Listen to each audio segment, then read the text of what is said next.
साथियों, मैं एन के Mishra IIBF DRA training centre का अभियान एकेडमी का डायरेक्टर आज आपके पास कुछ ऐसे शब्दों को लाया हूँ जो कि अंग्रेजी और हिंदी दोनों में उसका अनुवाद किया गया है।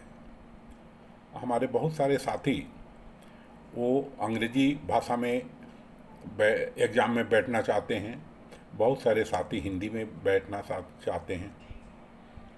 प्रश्न यह है कि जितने भी बैंकिंग के शब्दावली बनी है वो अंग्रेजी पर ही आधारित है, मगर आप सबों के सुविधा के लिए उसे हिंदी में भी नाम दिया गया है और अब हिंदी में भी ये स्वीकार्य है लोगों को। कई जगह पर हिंदी नामकरण जो है कठिन प्रतीत होता है, फिर भी हम जो है आपको कुछ चुने हुए शब्दों को ला करके आपको समझाते हुए और बतलाएंगे इस वीडियो में, जो कि आपको बहुत ही काम के लिए रहेगा। और जब आप हमारे कोर्स को पढ़ेंगे, समझेंगे, तभी आगे बढ़ सकते हैं। तो चलिए हम चालू करते हैं। एक एक शब्द को लेंगे, उसका हिंदी में रूपांतरण करेंगे। जहाँ पर आपको ज़्यादा समझाइश की ज़रूरत होगी वहाँ पर एक्सप्लेन करेंगे। तो हमारा शब्द है एसेट। एसेट का मतलब होता है कि संपत्ति, और इसको हिंदी में बैंकिंग भाषा में आस्तियाँ बोलते हैं। तो अब एसेट और एक होता है लायबिलिटी। लायबिलिटी का मतलब कि जो हमारा उत्तरदायित्व क्या है, और दोनों बैलेंस शीट के भाग होते हैं। एक जो है एसेट का भाग होता है, दूसरा लायबिलिटी। तो जब एसेट और लायबिलिटी दोनों बराबर होना चाहिए, ये जब आगे आप चैप्टर पढ़ेंगे तो वो वहाँ पर वो करेंगे। अब एसेट का और भी तात्पर्य ये होता है कि हमारी संपत्ति क्या है, मतलब भौतिक संपत्ति क्या है, लिक्विड एसेट क्या है, बहुत लंबा चौड़ा सब वो है। दूसरा जो शब्द आता है नॉर्म्स। नॉर्म्स का मतलब ये है कि मापदंड क्या है। तीसरा आता है जैसे वेरियस हम लोग बोलते हैं, तो वेरियस का मतलब है कि विभिन्न। विभिन्न क्या होता है ये समझना पड़ेगा आपको। एनपीए क्या होता है? एनपीए को पूरा फॉर्म जो है नॉन परफॉर्मिंग एसेट से आया है, मगर उसको शॉर्ट में हम एनपीए बोलते हैं। उसका हिंदी में रूपांतरण जो करते हैं उसको अनर्जक आस्ति बोलते हैं, मतलब जिससे कि हमारा कोई अर्जन नहीं होता। अब उसी के बाद जो है यदि हम अगला शब्द लें तो रिटेल शब्द आता है। रिटेल का मतलब ये है कि खुदरा। आप रोज़ वो भी करते हैं, रिटेल मार्केट में गए, इसमें गए, तो यहाँ भी जो है बैंकिंग में भी आप रिटेल शब्द का प्रयोग करेंगे। जब आपको कोर्स पढ़ाया जाएगा तो रिटेल प्रोडक्ट, रिटेल एडवांसेस क्या है, ये सब बतलाया जाएगा। साथियों, इसी टाइप से नेगोशिएबल इंस्ट्रूमेंट एक्ट, ये जो है बैंकिंग सेक्टर का मूल एक्ट है, और इसको जो है हिंदी में परक्राम्य लिखित अधिनियम बोलते हैं। मैं पुनः बोल दे रहा हूँ, नेगोशिएबल इंस्ट्रूमेंट एक्ट, इसको एनआई एक्ट बोलते हैं, और परक्राम्य लिखित अधिनियम, इसको जो है उसी का हिंदी में रूपांतरण किया है कि यह जो है जो अधिनियम बनाया गया है, एक्ट बनाया, एक्ट का अधिनियम हो गया, और नेगोशिएबल का जो है पराक्रम में हो गया, और लिखित का लिखित ही है ना। तो अब दूसरा जो है हम वर्ड आपको लाते हैं कि प्रोडक्ट बोलते हैं कि ये कौन सा प्रोडक्ट है। तो प्रोडक्ट को हिंदी में उत्पाद बोलते हैं। भाई हम क्या उत्पादन किए हैं, तो अब यहाँ पर भी उस प्रोडक्ट का जब हम बैंकिंग के भाषा में, मार्केटिंग के भाषा में यूज करेंगे तो आपको अच्छा से समझ में आते रहेगा, सब देखते रहेंगे। दूसरा शब्द आता है अपडेटेड। अपडेटेड का क्या मतलब है? अपडेटेड का मतलब ये है कि हम किसी चीज़ को अद्यतन, उसको हिंदी में बोलते हैं, किसी चीज़ को आगे तक, अभी तक उसका जो लिखा पढ़ी सब चीज़ जो है आज तक कैसा हमने रेगुलर कर लिया है। अब फीचर्स सब जाता है। फीचर्स का मतलब ये है कि रूपरेखा है। तो रूपरेखा में समझिए कि आपका भी फीचर कैसा है, आपकी रूपरेखा क्या है, आप अपने बारे में देखिए, या आप किसी उसको देखते हैं, प्रोडक्ट को देखते हैं, वहाँ भी उसके फीचर क्या है, उसके लाभ हानि क्या है, ये सब चीज़ें फीचर में आता है ना। तो चलिए आगे आगे शब्द हम लेते हैं। ये आपको ये शब्द क्या है कि जब पढ़ाते हैं तो हर तम आता है, और पहले से आप इसको समझे रहेंगे, तब जब हमारे इंस्ट्रक्टर पढ़ाएंगे तभी आपको समझ में आते रहेगा, या हम पढ़ाएंगे तो इन सब चीज़ों को ध्यान में रखिए, अच्छा है। कोई ये ज़रूरी नहीं है, देखिए ये ऐसे शब्द हैं जो कि एक शिक्षित वर्ग के लिए भी है। एक शिक्षित का मतलब उच्च शिक्षा प्राप्त लोग हैं, आपके डायरेक्टर्स हैं, चाहे वो इवन जो मेडिकल सेक्टर के लोग हैं, या इंजीनियरिंग के हैं, या एग्रीकल्चर के हैं, तो वो भी यदि जब बैंकिंग और उसमें आएंगे तो इन शब्दों का जो है उपयोग जो है उनको समझना चाहिए, और जीवन में भी काम आएगा। तो ये बहुत अच्छे अच्छे शब्द हैं, कोर्स भी बहुत अच्छा है। तो चलिए अपना हम ये करते हैं, प्रेस्टीज रिस्क क्या है। प्रेस्टीज और रिस्क दोनों बोल रहा है, मतलब प्रतिष्ठा जोखिम क्या है। जोखिम अब क्या है, ये जो जोखिम तो आपको वहाँ पर समझाएंगे जब, कि किस प्रकार की जोखिम बैंक लेती है, किस टाइप से बातें हैं, है ना। फिर उसी के बाद जो है कर्टसी बोलते हैं, हम बोलते हैं अरे भाई कर्टसी दिखाओ, उससे कर्टसी दिखाओ। कर्टसी का मतलब ये होता है कि शालीनता दिखाइए आप। तो जहाँ पर कर्टसी शब्द आए या शालीनता आए, अब कर्टसी और शालीनता का जब विश्लेषण करने जाएंगे हमारे जो इसके सॉफ्ट स्किल के कोर्स में, तो आपको ध्यान से समझना पड़ेगा आखिरकार एक कर्टसी है क्या है।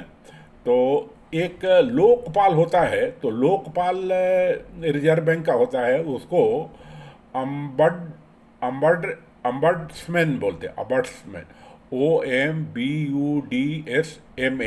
इसका प्रोनाउंसिएशन थोड़ा सा ये लगता है। तो लोकपाल होता है, लोकपाल जो है हर एक उसमें होता है, मगर बैंकिंग में लोकपाल जो है बैंकिंग लोकपाल उसको बोलते हैं, है ना, जो कि शिकायतों को देखता है, कस्टमर की शिकायतों को देखता है, बैंकों के अगेंस्ट में शिकायतों को देखता है, ऐसा सब। तो साथियों आगे हम जो शब्द आया है वो है कि BCSBI। BCSBI का क्या मतलब है, तो उसका है कि भारतीय बैंकिंग कोड एवं मानक बोर्ड, है ना। तो इसको जो है समझिए। आगे आप चलिए कि हम लिमिटेशन बोलते हैं। लिमिटेशन, भाई आपके बात करने का लिमिटेशन है, आपका हर एक चीज़ का लिमिटेशन है। तो लिमिटेशन को जो है हिंदी में सीमा रेखा बोलते हैं, कि उसकी रेखा कौन सी है, उस रेखा पर कहाँ पर आप उससे नहीं पार करेंगे, ऐसा। फिर उसके बाद जो है कौशल बोलते हैं, आपका कौशल विकास हुआ क्या। तो कौशल का मतलब ये है कि आपका स्किल डेवलपमेंट हुआ कि नहीं। कौशल मतलब स्किल होता है। तो वो भी जो है बहुत ही अच्छा सब्जेक्ट है, जब आपको हमारे चैप्टर में जब हम आएंगे तो अच्छा से हम समझाएं, हमारे जो विद्वान सॉफ्ट स्किल के जो प्रोफेसर इंस्ट्रक्टर हैं वो समझाएंगे आपको। तो साथियों कौशल के बाद जो है एक बहुत अच्छा शब्द आता है जो कम्युनिकेशन बोलते हैं उसको। कम्युनिकेशन का मतलब कि संप्रेक्षण। संप्रेक्षण मतलब हम जो आपको कम्युनिकेट करते हैं, जो आप बात को दूसरे को बोलते हैं तो आप कैसा समझते हैं, किस टाइप से समझते हैं। हम जब कम्युनिकेट करते हैं कोई चीज़ को, तो कम्युनिकेशन का सिद्धांत क्या है, ये सब चीज़ें जब सॉफ्ट स्किल के चैप्टर आएगा, तो बहुत बड़ा चैप्टर है जिसको कि आप पढ़ेंगे, या आप अन्य कम्पिटिटिव एग्ज़ाम वगैरह में भी जाते तो भी इन चीज़ों को ध्यान में रखना पड़ता है। इवन कम्युनिकेशन आपको जीवन में हर एक जगह होता है, जिसका कम्युनिकेशन बहुत अच्छा रहता है वो अपने जीवन में बहुत सारे कार्यों को बहुत आसानी से करवा लेता है। तो साथियों हम अगला शब्द जो है डिफ़िकल्ट बोलते हैं। डिफ़िकल्ट क्या है, कठिन है। कठिन मतलब दुर्वाह, इसको हिंदी में दुर्वाह बोलते हैं। तो साथियों इस टाइप से ये सब शब्द आते हैं जिनको कि हमको और आपको समझना पड़ता है, फिर आगे बढ़ना पड़ता है। तो साथियों अब हम आगे शब्द जो लेते हैं तो वो मर्जर मर्जर बोलते हैं। मर्जर का मतलब ये है कि विलियन हो गया उसमें, मतलब जैसे दो दो बैंक थी तो दो मिलके एक बैंक हो गई, एक बड़ी वाली बैंक को छोटा बैंक आ गया, या तीन चार बैंकों को मिला के एक बैंक कर दिया, तो उसका क्या हो गया, मर्जर हो गया। तो उसको विलियन शब्द बोलते हैं उसमें। और अभी जो है आप पेमेंट बैंक करके जो बात चलती है, तो उसको भुगतान बैंक बोलते हैं, है ना। तो भुगतान बैंक की अभी बहुत सारे बैंक आए हैं, पेमेंट बैंक, तो उसकी भी जानकारी आपको होना, तो जब चैप्टर आएगा तब वो करें। अभी हमारा मुख्य उद्देश्य यहाँ पर यह है कि जो शब्द हैं इंग्लिश में उसका हिंदी में क्या है, और थोड़ा थोड़ा हम जो है समझाते चले। इसको डिक्शनरी टाइप के रटे नहीं, आप जब समझे रहेंगे तब आप अच्छा से वो करेंगे।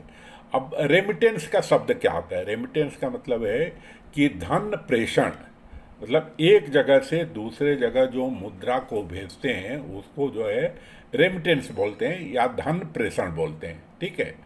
तो इस टाइप से कई ये हुआ है, जैसे स्मॉल फाइनेंस बैंक बोलते हैं। स्मॉल फाइनेंस बैंक को क्या बोलते हैं? लघु वित्त बैंक बोलते हैं, लघु वित्त बैंक, है ना।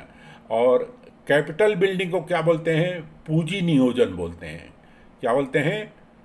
पूंजी नियोजन। अच्छा, आप देखिए एक और बहुत अच्छा जो शब्द हरदम यूज हो रहा है हमारी अर्थव्यवस्था में गत 10-15 सालों से, फाइनेंशियल इंक्लूसन।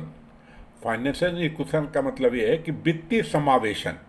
तो वित्तीय समावेशन जो है, ये जो आप गाँवों में और उसमें मैं साधारण भाषा में समझाता हूँ कि जो BCBF वगैरह आप देते हैं, देखते हैं, जो कि वित्तीय समावेशन में जो दूर दूरस्थ के सब लोगों को जो बैंकिंग सेक्टर से जोड़ना, उनको उनका ओवरऑल प्रोग्रेस करना, उनको बैंकिंग समझाना, उनको इंश्योरेंस का प्रोडक्ट देना, तो वहाँ पर वित्तीय समावेशन शब्द का प्रयोग होता है ना।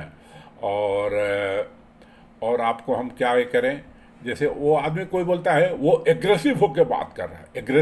एग्रेसिव क्या हुआ? एग्रेसिव का मतलब ये है कि बिल्कुल आक्रामक शक्ति से बात कर रहा है, आक्रमण कर रहा है ना। तो आक्रमण का एग्रेसिव होकर बात कर रहा है। आक्रमण का मतलब हर एक जगह ये नहीं है कि वो आक्रमण जो है पोलाइटली आक्रमण भी होगा और कठिन वाला भी होगा।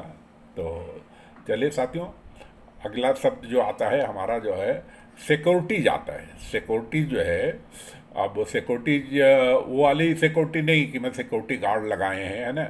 इसको प्रतिभूतियाँ बोलते हैं हम। प्रतिभूति का मतलब ये है कि किसी ऋण के बदले, उसकी सुरक्षा के बदले आप दूसरी जो चीज़ देते हैं उसके एवज में कि कहीं वो फेल हो गया, ये हो गया, तो उसको आप इससे ले लेंगे, तो उसको प्रतिभूति बोलते हैं ना। तो वहाँ भी जब प्रतिभूति पर चैप्टर है, तो जब वो चैप्टर पर जब आप आएंगे तो अच्छा से हम और समझाएंगे, हमारे फैकल्टी समझाएंगे। थोड़ा सा मैं यहीं पर रुक के आपको बोलूँगा कि आप कुछ ये ना समझें कि ये जब साहब इतने ही अभी से ही इतने इतने कठिन शब्दों को बोल रहे हैं तो हमारे समझ के बाहर की चीज़ रहेगी। तो ऐसा नहीं है, आप सब समझ लेंगे, है ना। तो इस पर मैं एक चुटकुला सुना रहा हूँ आपको। चुटकुला ये कि एक लड़का गणित में फेल होते रहता था, और गणित नहीं समझ में आया तो फेल हो गया, तो घर से भाग गया। तो उसके बाद जाते जाते वो भोपाल रेलवे स्टेशन पर उतरा। तो भोपाल रेलवे स्टेशन से उतर के सिटी बस पर के लिए चौक पर खड़ा था, है? तो सिटी बस वाले जो है खूब चिल्ला रहा था, 1250, 1336, टीटी नगर, 1413, 3 नंबर, 4 नंबर, 24 नंबर, 28 नंबर, चलो चलो चलो, इधर इधर बैरागढ़ चलो, इधर इधर चलो, टीटी नगर चलो, इधर चलो, इधर इधर बैठो बैठो बैठो बैठो, सवारी बैठो, लीली टाके चलो, ये चलो। ये देखा कि भाई जब इस शहर का एक बस वाले भी गणित में बात करता है तो मैं तो यहाँ पर और फेल हो जाऊँगा। तो साथियों, ये चुटकुला जैसा ही था। तो ऐसा नहीं है, आप जब इन शब्दों को समझेंगे तभी आप बैंकिंग में या रिकवरी में जब काम करने जाएंगे लगे, तो उसका जो है कानूनी पहलू को समझेंगे, तब आप आगे बढ़ेंगे। तो ज़रा भी घबराइए नहीं, हम आपके साथ हैं। इसीलिए हम जो है अपने यहाँ किसी को भी जब एडमिशन देते हैं तो उनको समझाइश दे के, भैया जो मेरे क्लास को अटेंड करेगा, जो समझ के पढ़ेगा, जो पूरा कोर्स पढ़ेगा, कोर्स के बाद भी नहीं समझ में आता तो हमारे पास रिफ्रेशर कोर्स में पढ़ेगा, और जिसको 70 से 80 नंबर के बीच में नंबर लाना है वही आओ भैया। तो समझिए साहब, और वो स्टेटस हमारे यहाँ मेंटेन भी होता है। अब कई लोगों को खूब समझाना पड़ता है ना, कि भैया नहीं जो है तुमको पढ़ना ही पड़ेगा, अरे तो नहीं पढ़ना पड़ेगा तो क्या होगा, तो भैया तो तुम्हारे लिए नहीं है, फिर तुम्हारे लिए जो है जब तुम फेल हो जाओगे तो 2,000 रुपया जो है फिर से दोगे, 1,770 रुपया एग्जामिनेशन फीस, 230 रुपया और खर्चा मिला के फिर से आओगे एग्ज़ाम में बैठने, फिर से जो है आपको आने जाने का खर्चा लगेगा। तो इसलिए क्यों ना पढ़ ले रहे हो भाई, है ना, तो पढ़ लो भाई, समझ लो। और पढ़ाने समझाने के लिए हम हैं, हमारे जो इतने अच्छे सिंसियर और सीनियर फैकल्टीज हैं जो कि आपको पढ़ाना एक जन्मसिद्ध अधिकार लेके चलते हैं, जन्मसिद्ध कर्तव्य लेके चलते हैं, शिक्षा दान करते हैं, है ना। तो साथियों चलिए अगले शब्द पर हम चलते हैं, है ना। मोड्स ऑफ चार्जिंग आता है। मोड्स ऑफ चार्जिंग का मतलब ये है कि कोई सिक्योरिटी आपने दिया है बैंक में, तो उस पर हमारा चार्ज कैसे क्रिएट होता है। चार्ज का मतलब कि क्या वो प्लेज है, हाइपोथेकेशन है, लीन है, किस टाइप से चीज़ है। तो जब वहाँ पर उस चैप्टर पर आएंगे तो करेंगे। तो मोड ऑफ चार्जिंग का मतलब ये है कि प्रभावित करने की विधियाँ क्या है, समझ गए। दूसरा शब्द आता है लोन डॉक्यूमेंटेशन। लोन डॉक्यूमेंटेशन का क्या मतलब, जब आप ऋण लेने जाते हैं तो बैंक वाले बहुत सारे जो है लोन डॉक्यूमेंट पर सिग्नेचर कराते हैं, तो उसको जो है हिंदी में ऋण प्रलेखन बोलते हैं। तो साथियों चलिए अब आगे और चलें और शब्द को ये करें, या आप थक गए होंगे तो वीडियो में हम विराम देते हैं, जैसा आप चाहें। चलिए थोड़ा सा और पढ़ा लेते हैं, फिर जो है इस वीडियो को बंद करेंगे, फिर दूसरा वीडियो दूसरे में वो करेंगे, क्योंकि आप भी जो है इन शब्दों को यदि हम वीडियो में बोलते ही चलें और आप एक्सेप्ट न करें तो किसी काम का नहीं। तो इसलिए साथियों चलिए 2-3 शब्द और लेते हैं, फिर बंद करते हैं, फिर दूसरे वीडियो पर आएंगे, हैं। तो अब हम लीगल एंड रेगुलेटरी फ्रेमवर्क, अरे बाबा ये तो और लंबा चौड़ा साहब आपने बोल दिया। तो इसका हिंदी में है विधिक विनियामक ढांचा, लीगल एंड रेगुलेटरी फ्रेमवर्क। अब ये तो समझिए कि जो बड़े बड़े वकील है वही सब वो करते हैं, लीगल क्या है, इलीगल क्या है, रेगुलेटरी क्या है, ये क्या है। मगर आपको ये तो समझना ही पड़ेगा कि बैंकिंग में जो है ये जो लीगल और रेगुलेटरी क्या क्या फ्रेमवर्क है, और हम समझाएंगे आपको, आप भी समझ लेते हैं, है ना। आप लोग सब बहुत चालाक हैं, है ना। तो दूसरी बात क्या है कि ये कोर्स जो बनाया है तो सिर्फ ये छोटे 10th पास और 12th पास के लिए तो बना ही है। ये इस कोर्स में जो है जो बड़ी बड़ी कंपनियों के डायरेक्टर हैं उनको भी करना है, जो भी अभी आगे जो रिकवरी में जाएंगे, बात करने के जाएंगे, तो उनको भी समझना है, तभी आगे बढ़ पाएंगे, है ना। अब बैंकिंग ऐसा नहीं रहा भैया, है ना। तो दूसरी बात जो है कई चीज़ें हैं, चलिए आगे बात करते हैं। तो अभी जैसे रेसेंट ट्रेंड्स, इसको क्या बोलते हैं, रेसेंट ट्रेंड्स को बोलिए, कोई बतलाएगा। चलिए इसको हाल की प्रवृत्तियाँ बोलते हैं। हाल में क्या क्या प्रवृत्तियाँ चल रही है उस पर बात करते हैं, है ना। तो साथियों अब आगे जो है प्रोप्राइटरशिप कंसर्न बोलते हैं। जो पार्टनरशिप प्रोप्राइटरशिप होता है, तो प्रोप्राइटरशिप कंसर्न क्या होता है कि स्वामित्व वाला प्रतिष्ठान, मतलब एक ही उसका मालिक है ना। तो इसी टाइप से हमारे पास जो है ड्रावी शब्द आता है, DRAWEE, ड्रावी। ड्रावी को अदाकर्ता बोलते हैं, क्या बोलते हैं, अदाकर्ता। तो साथियों मैं इस वीडियो में हल्का सा विराम इसलिए दूंगा कि आप थोड़ी देर से दूसरी वीडियो को करेंगे, तब तक हम दूसरा लगाएंगे, आप भी फ्रेश रहेंगे तभी वो करेंगे। क्योंकि ये शब्द, ये पढ़ाई जो है ऐसा नहीं है कि हम जो है लेक्चर देते जाएं, आप नहीं समझे तो हमारे जो है अब इस पर जो है, इसको जब जब चैप्टर्स आएगा तो आप अच्छा से याद रखें। तो हम धन्यवाद देते हैं, और हम जो है अब दूसरी वीडियो में आपके साथ मिलते हैं। Thank you.